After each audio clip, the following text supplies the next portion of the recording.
Itu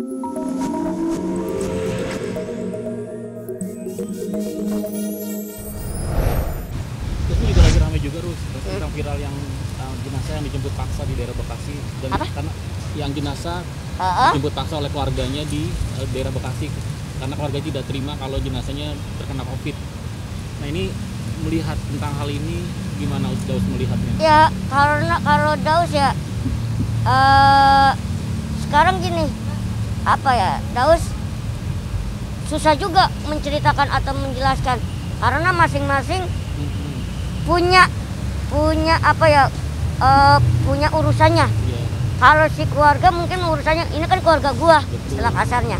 Tapi kalau dari pihak kedokteran, pihak dokter juga menjalankan yang namanya protokol. Ada yang namanya protokol ke dokter. Kalau Daus kan orang awam nggak ngerti, gitu kan. Cuma Daus suka cerita ke dokter. Iya.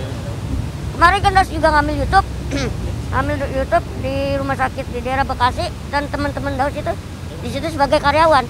Nah, Daus cerita ke dokter dan alhamdulillah Daus juga ketemu dengan pendiri rumah sakit tersebut ngejelasin. Jadi begini, nak Daus karena beliau usianya sudah udah jauh lah, sudah ke di atas Daus gitu. Beliau ngejelasin kita ini sebenarnya menjalankan tugas sebagai kedokteran, gitu loh. Kadang kita juga bingung untuk bagaimana caranya biar masyarakat ya kan, biar pasien-pasien tuh nurut ngikut gitu loh.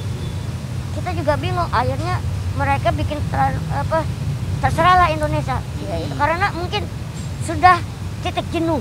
Dokter pun punya yang namanya titik jenuh. Karena wartawan pun punya yang namanya titik jenuh.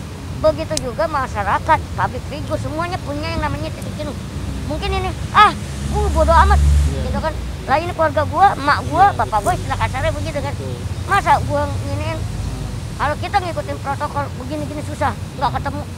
Ya kan itu kan ya kembali lagi gitu. Makanya kayak kemarin Daus pun hampir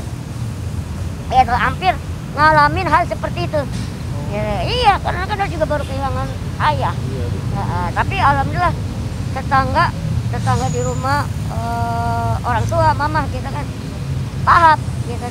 Sebelum ada corona, ayah emang udah sakit, stroke gitu. Cuma kan anggapan sekarang kan orang bersakit dikit corona, ya kan? Padahal kan nggak tahu dia punya riwayat jantung, riwayat asma, riwayat apapun kecapean, yang namanya takdir, yang namanya umur kan kita nggak pernah tahu.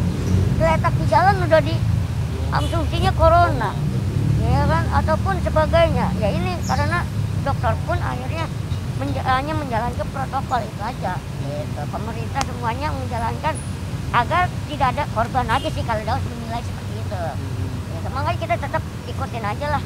Kita kan himbauan pemerintah keluar pakai masker, kita pakai masker. Iya kan, pakai masker. Ya itu ada di tas. Terus juga teman-teman media pun sama, teman-teman wartawan kita kan sama ngejalanin. Gitu. Cuma ya itu demi apa ya?